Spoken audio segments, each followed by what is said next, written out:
Messieurs, dames, bonsoir. 20h sur nos antennes, l'heure des infos. Fatima, bonsoir. Bonsoir Papis, bonsoir également à vous, chers téléspectateurs. Et c'est parti pour le sommaire de cette édition.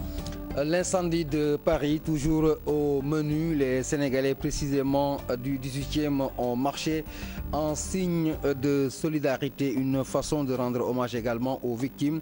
Ils ont demandé que justice soit faite. Les échos de cette manifestation dans ce journal dans un petit moment. Ici à Petersen, pas d'accalmie ce vendredi. Les affrontements du jeudi se sont poursuivis. Les agents municipaux et les marchands ambulants ont joué au chat et à la souris. Les ambulants, je le rappelle, souhaitent qu'un sursis leur soit accordé jusqu'après la Tabaski. 33 nouveaux avocats s'ajoutent à la corporation. Les robes noires ont prêté serment ce matin devant la cour, une tribune pour le bâtonnier de l'ordre des avocats de rappeler aux jeunes confrères les fondamentaux du métier. Coucou, revoilà les oignons de l'étranger. Les importations ont repris depuis mardi. Un retour du produit très bien accueilli par les commerçants. Ça se vend bien malgré le prix relativement élevé. Le bétail à Morolan, encore une denrée très prisée par les voleurs. Les vols se multiplient et installent la psychose chez les éleveurs. Une situation alarmante à quelques jours de la Tabaski. Sport enfin. Sénégal-Namibie, veille de match pour le compte des éliminatoires de la CAN de 2017. Le point sur les préparatifs dans ce journal avec notre envoyé spécial Mame Fatou Ndoye.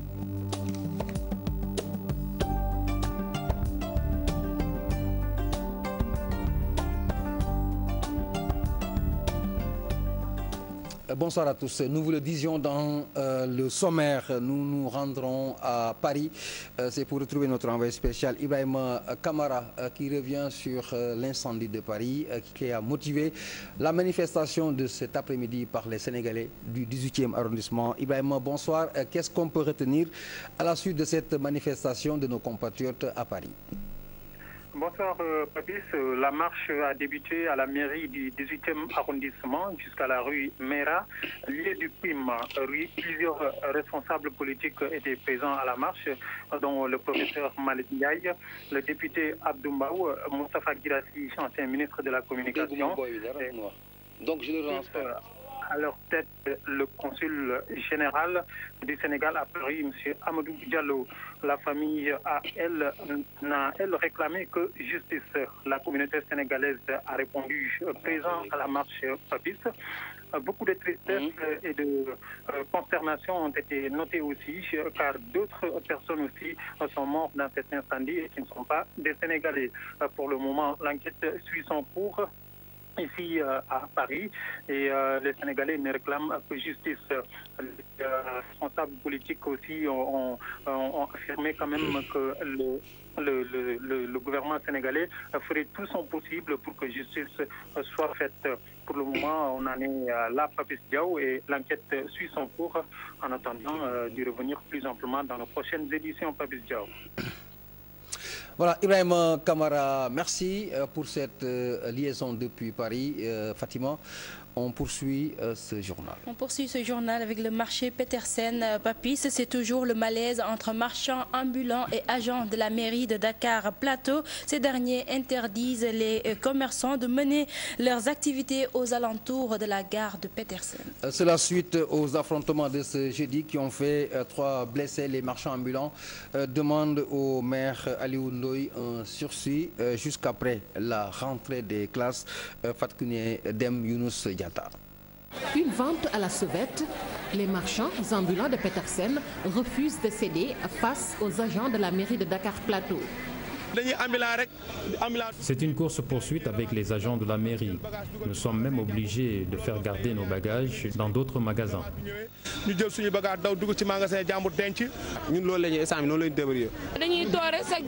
Nous n'avons pas le choix, on n'a pas un endroit où aller.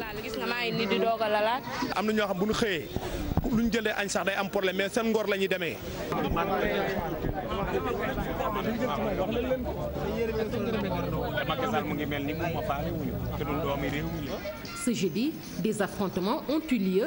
Bilan, 3 blessés parmi les marchands ambulants. Ils réclament un site accessible. Nous sommes en phase avec le projet du maire, mais nous réclamons le minimum, c'est-à-dire un site accessible. Mais à un moment, les gens sont obligés de se révolter. C'est un casse-tête, on est obligé de tout faire pour vendre. Les occupants de ce marché demandent au maire Alioune Ndoye de leur accorder un sursis jusqu'après la rentrée scolaire. Nous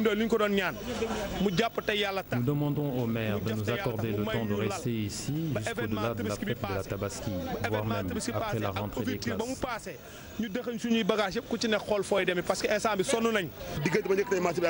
3 de nos camarades ont des problèmes psychiques en ce moment. Ils passent même la nuit dehors.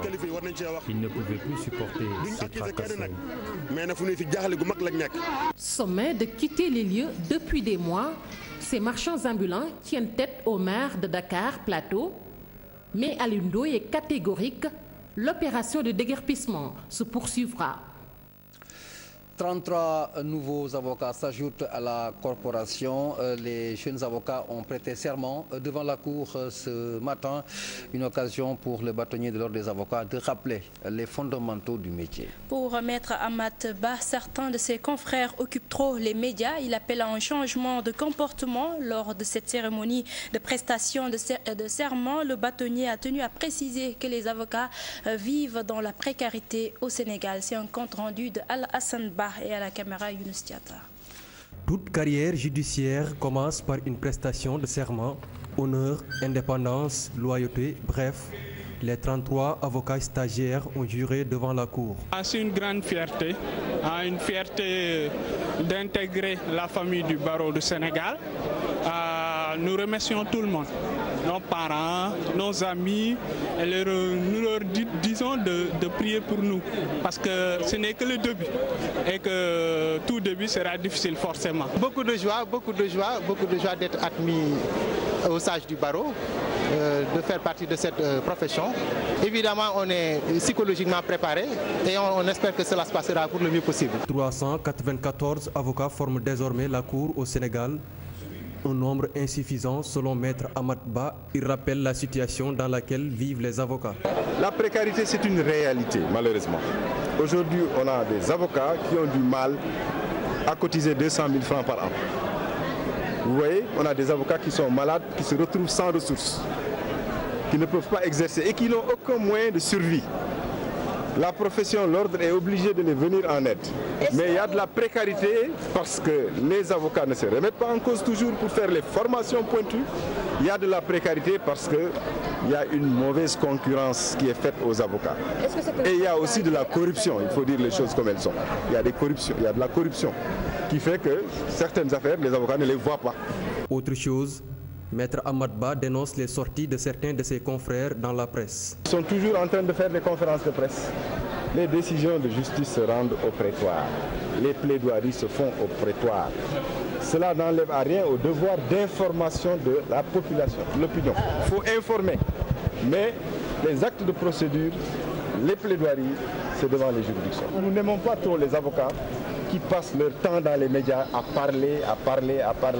Moi, vous ne me connaissez pratiquement pas. Et je suis bâtonnier depuis 2 ans. Les 33 avocats stagiaires vont subir une formation de 3 ans. Ils sollicitent l'appui de leurs aînés pour une intégration rapide dans le métier. Et puis nous parlons de la problématique de l'assistance de l'avocat dès les premières heures de l'inculpation d'un détenu, selon Maître Amat Ba, bâtonnier de l'ordre des avocats. Le ministère de la Justice travaille pour conformer notre code de procédure pénale aux règles de l'UEMOA. Nous l'écoutons au micro de Al-Hassan Ba et de Younous Diatta. Dès que vous êtes arrêté, commissariat, brigade de gendarmerie, vous avez le droit de faire appel à votre avocat. Malheureusement, il faut dire qu'il y a une difficulté. Il y a une difficulté parce que dans la pratique, ce n'est pas cela qui est dans le code de procédure pénale. Le code de procédure pénale contient des dispositions qui sont différentes sur ce point précis de l'assistance de l'avocat lors de l'enquête préliminaire.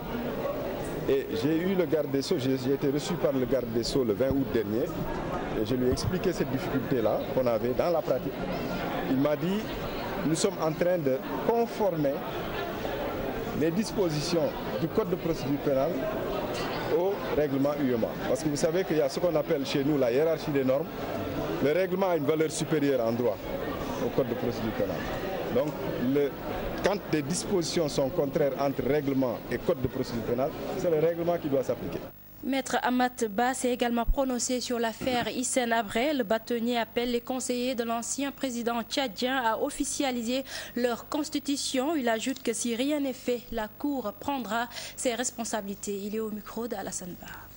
La position du Conseil de l'ordre, c'est que si Hissène Habré a choisi des avocats, les avocats de Hissène Habré doivent officialiser leur constitution. Premier axe, important. Une fois qu'ils ont officialisé leur constitution, le problème est simplifié. Voilà.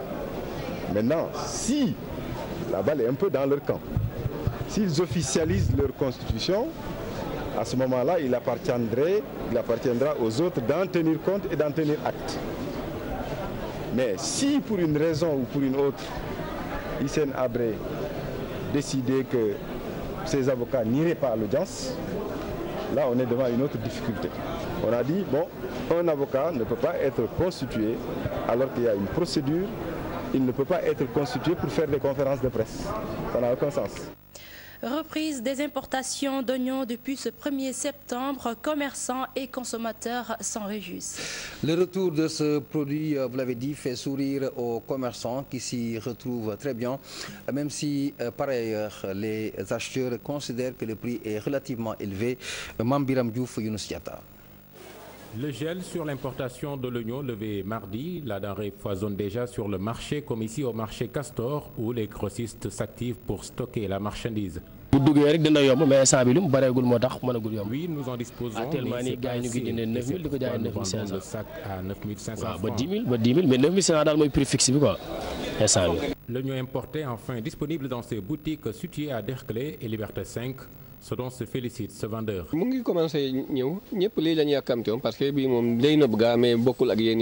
J'ai finalement la marchandise, l'oignon importé est plus facile à conserver. Le sac, je l'ai acheté à 10 000 francs pour vendre le kilo à 500 francs.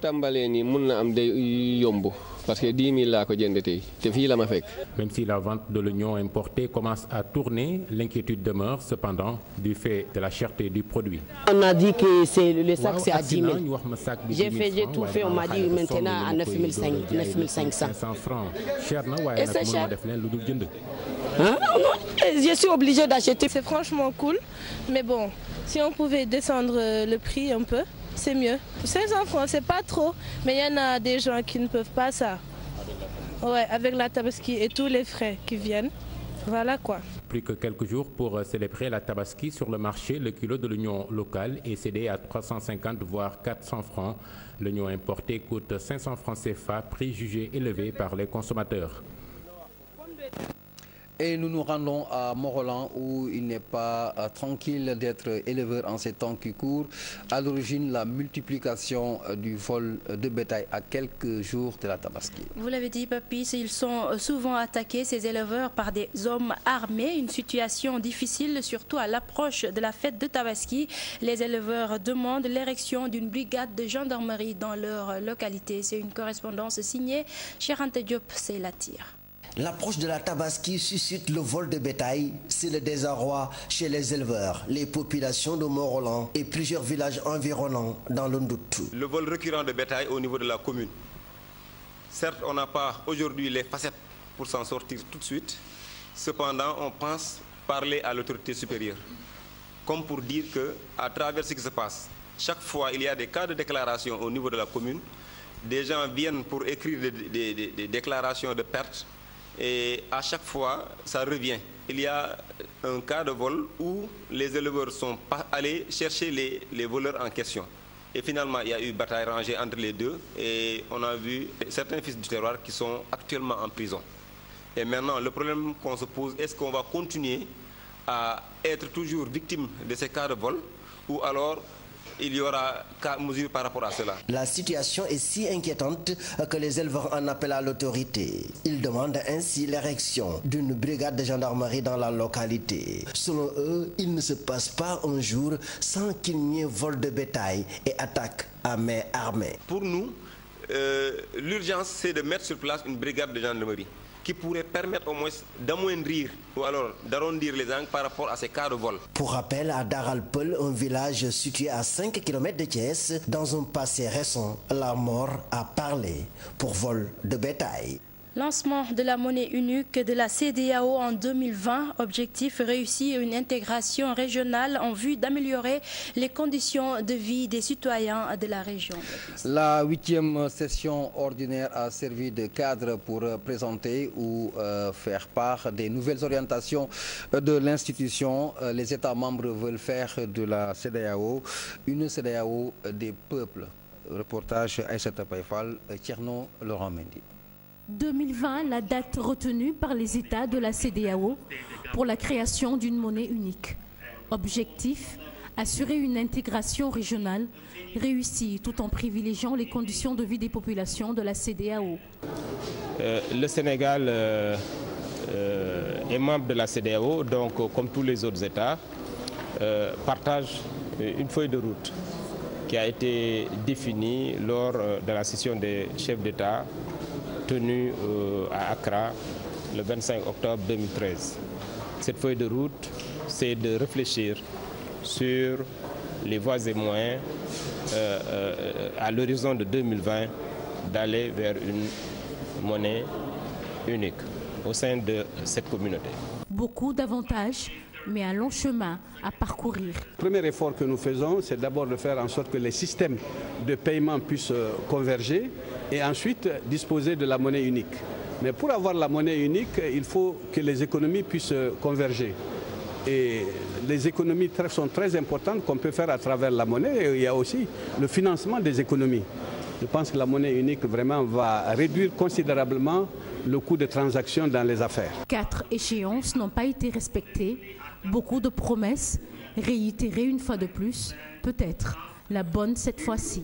L'objectif 2020 est un objectif politique. C'est vrai effectivement qu'on n'a pas respecté les échéances de 2003, 2005, 2009 et 2015. C'est exact. Mais je pense que dès lors qu'on a décidé de confier ce dossier à 2 présidents pour le pousser et de créer une task force. Un processus d'intégration monétaire déjà supervisé par les chefs d'État du Ghana et du Niger s'y ajoutent maintenant ceux de la Côte d'Ivoire et du Nigeria. Et puis, passation de service à l'hôpital Grand Yoff, Moussa Sané DAF quitte la structure et cède sa place à Khadija Toussar Kébé. La toute nouvelle directrice s'engage à faire face aux défis qui font face exactement à sa structure. Khadija Toussar, nouvelle directrice de l'hôpital général de Grand Yoff, compte amoindrir les dettes des fournisseurs estimées à 3 milliards de francs CFA. Compte rendu de cette cérémonie de passation de service avec Maïmouna Ndiaye Mohamed. L'hôpital général de Grand Yoff change de directeur. Khadija Toussar Kébé remplace Moussa Samdaf à la tête de la structure. Le directeur sortant parle d'une mission accomplie. Pour qui connaît l'hôpital d'alors, j'ai pris service donc au mois de juin 2012 dans des conditions extrêmement difficiles, avec une tension sociale et financière très élevée, avec un déficit du point de vue du plateau technique. Et au vu des résultats que nous avons obtenus, parce que ce sont les chiffres qui parlent, l'activité qui n'a cessé de grimper d'une année à l'autre, la tension sociale qui s'est apaisée et qu'on souhaite également durable, les aspects financiers qui sont passés un peu d'un déficit d'exploitation de moins 300 millions à un excédent d'exploitation de plus de 193 millions en 2 ans. Donc c'est dire que c'est un sentiment de fierté et un sentiment de travail accompli.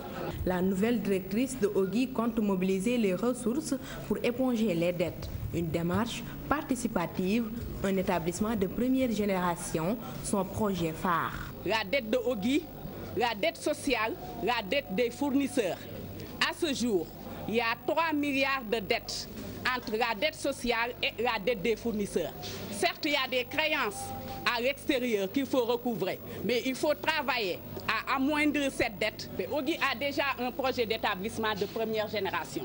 Je pense qu'il faut tout faire pour terminer et valider au niveau national le projet d'établissement de seconde génération. Et dans ce projet d'établissement de seconde génération, il y aura tout un consensus, il y aura toute une concertation avec les différents acteurs de l'hôpital.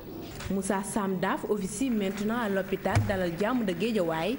À ceux qui disent que son affectation est une sanction, il répond ceci. Nous partons la tête tranquille, nous allons continuer notre chemin et relever des challenges que le président de la République a bien voulu nous confier. Maïmouna Ndiaye, pèlerinage au lieu saint de l'islam, accomplir les formalités avant l'embarquement n'est pas chose facile. Des contingences qui ont certainement inspiré l'agence des aéroports pour présenter et proposer les meilleures formules aux pèlerins. Suivant Pape Farah Gningue, c'est dans les hangars des pèlerins. Le pèlerinage à la Mecque n'est pas du tout repos. Un parcours fatigant du hangar à la salle de l'embarquement avec des contrôles stricts, un circuit qui démarre sous une tente où on enregistre les bagages. Où ils sont en position d'attente en attendant d'aller dans la salle d'enregistrement. Donc comme nous le faisons chaque année, les agences des aéroports du Sénégal ont mis en place un important dispositif de sécurité, de sûreté et de confort. La sécurité, parce que comme vous le savez dans les aéroports, la sûreté et la sécurité sont le maître mot. Voilà, donc en relation avec les autres acteurs aéroportuaires, nous mettons en place tous les dispositifs nécessaires. Après cette étape, les pèlerins doivent remplir beaucoup de formalités. Tout d'abord, la vérification des papiers. Répondre à ces normes de sécurité et de sûreté. Le confort ensuite, parce que comme nous le faisons au niveau de l'aérogare principale, il faut que nous assurons à nos passagers des conditions agréables durant leur séjour au niveau de nos installations aéroportuaires, en mettant en place des tentes bien aménagées, climatisées. Avant de rallier la salle d'embarquement, les Oudjadj passent d'abord les corps de contrôle sous la supervision de la sûreté des aéroports. Nous gérons la sûreté. Donc la sûreté, c'est la protection de l'aviation civile contre des actes d'intégration illicite. Ça concerne la vérification des bagages, des personnes, et assurer vraiment le pèlerin dans tous ses déplacements. Le contrôle, bon, comme le savon est interdit ici, donc certains produits, les liquides et autres. Une fois dans la salle où on installe toutes les commodités, les pèlerins attendent à tour de rôle leur nom pour rallier les lieux saints de l'islam.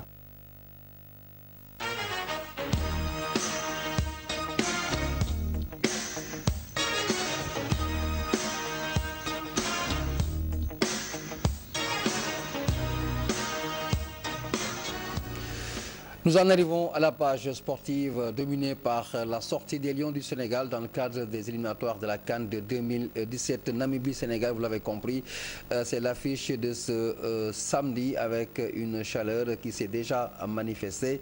L'équipe du Sénégal a procédé à sa séance d'entraînement, 3 oppositions de 12 minutes, mais également une absence, celle de Mambiram, de plus en plus confirmée.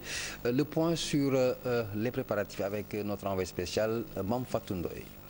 Il va falloir être solide samedi contre la Namibie et les Lions s'en sont rendus compte à leur première séance au Sam Nujoma Stadium. À 14h30, heure à laquelle les deux équipes vont découdre, il fait chaud. Cheikhou Kouyaté, milieu de terrain du Sénégal, l'a appris à ses dépens. De faire 10 km parce que j'avais mal à la gorge, j'avais tout le temps envie de boire, mais bon c'est normal parce qu'on nous avait averti de ça. Maintenant il faut seulement s'adapter. 3 oppositions de 12 minutes, d'abord à 10 puis ensuite à 11 contre 11 entre les jaunes et les rouges. Les instructions pour la séance, l'agressivité dans les duels aussi bien offensifs que défensifs, la justesse dans les passes compte tenu de la taille du terrain. Pas facile, mais les joueurs veulent appliquer les consignes consigne à l'image de l'attaquant Moussa Konaté. On est venu ici pour défendre les couleurs de notre nation. On sait que ça ne va pas être facile du tout et que voilà, avec le climat, ça va être difficile de bien respirer, un peu dur, mais voilà, il faut toujours se concentrer. Il faut toujours avoir la mentalité et la détermination de vouloir gagner ce match. Plusieurs paramètres sont à gérer pour cette rencontre. Le terrain en synthétique, le climat avec l'altitude. Il faut boire beaucoup d'eau, indique le médecin de l'équipe nationale. Il y a une baisse de l'alimentation qui fait que la personne, avec cette baisse d'alimentation, avec cette déperdition sur le plan hydrique, il y a au départ une baisse au niveau du poids. Au San Nujoma Stadium et pour leur 3e séance en terre namibienne, 21 joueurs ont participé à l'entraînement du Sénégal. Seulement Biram Diouf est resté à quai. Le staff médical espère toujours le récupérer d'ici samedi. Mme Fatundoy, et pour la dernière séance, les Lions ont retrouvé le gazon naturel de l'Independence Stadium. Ils ont travaillé les coups de pied arrêtés, une session d'1 heure pour le groupe d'Aliou Cissé avant le jour J. Les Lions ont fait au total 4 séances d'entraînement à Windhoek, suffisant pour le coach. Côté infirmerie, Mame Biram Diouf est définitivement forfait pour la rencontre. Aliou Cissé, que je vous propose d'écouter au micro de nos envoyés spéciaux, Mme Fatundoy et Hamza Diallo. Oui, son forfait est confirmé malheureusement, mais bon, je pense qu'on a assez de monde en tout cas pour pallier à l'absence de Mame Biram. Il était un petit peu triste, c'est normal parce que c'est un garçon qui aimerait jouer, mais comme on dit, on n'a pas voulu quand même prendre de risque avec lui. Et à partir de mardi, tout le monde était présent, donc on a pu bien travailler, on a pu faire plus de 3-4 séances. Donc je pense qu'aujourd'hui c'est la dernière séance, donc on est prêt en tout cas. Je pense que c'est des joueurs professionnels. À mon avis, il n'y a pas eu beaucoup de retouches, même s'il y a eu des améliorations. C'est des garçons qui sont capables de jouer dans n'importe quel système tactique. Je crois qu'au-delà même du système, je crois que c'est surtout ce qu'on est capable de mettre dans le contenu. C'est ce qui est important. C'est souvent problématique quand on est à l'extérieur, on n'a pas toujours ce qu'on veut, donc on s'adapte. Et nous parlons de l'adversaire du Sénégal, la Namibie, dans le cadre de sa préparation également contre les Lions du Sénégal. 2 étapes, une qui consistait à faire jouer les locaux, ensuite une deuxième manche de préparation qui a engagé ces professionnels qui sont au nombre de 8 joueurs qui ont donc regagné l'équipe. L'objectif des adversaires du Sénégal reste de gagner, même si justement le Sénégal est considéré comme une grande équipe. Mame Fatundoy. La Namibie prépare son match contre le Sénégal depuis plusieurs semaines. L'entraîneur a d'abord commencé avec les locaux avant que ces professionnels, évoluant principalement en Afrique du Sud et en Thaïlande, ne viennent rejoindre le groupe. Nous avons commencé notre préparation avec les locaux avant que les professionnels nous rejoignent. Je pense que nous avons suffisamment préparé ce match contre le Sénégal. Ricardo Manetti ne s'y trompe pas. Il s'attend à un match difficile, mais un bon match contre le Sénégal. Je peux vous dire ce que nous allons faire contre le Sénégal. Nous nous attendons à un bon match.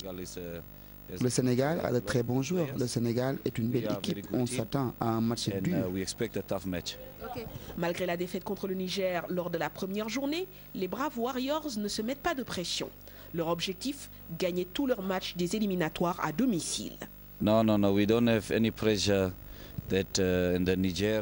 Nous n'avons pas de pression. Le match contre le Niger est passé. C'est celui du Sénégal qui nous intéresse. C'est un match à domicile et nous voulons gagner tous nos matchs à domicile. C'est ça qui nous intéresse.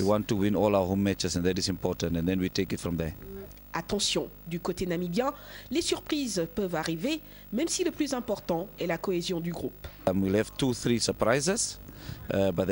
On aura peut-être 2 à 3 surprises, mais ce sera tout. Le plus important, c'est la cohésion avec laquelle l'équipe joue et la manière dont les joueurs s'expriment dans le collectif.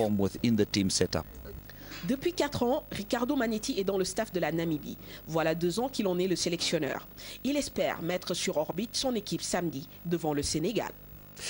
Alors, vivement les 3 points à la suite certainement d'une victoire que nous attendons tous. Demain, Sénégal ou Namibie-Sénégal, éliminatoire CAN 2017, Fatima. Alors, est-ce qu'il y a bon espoir au regard de la préparation de la semaine?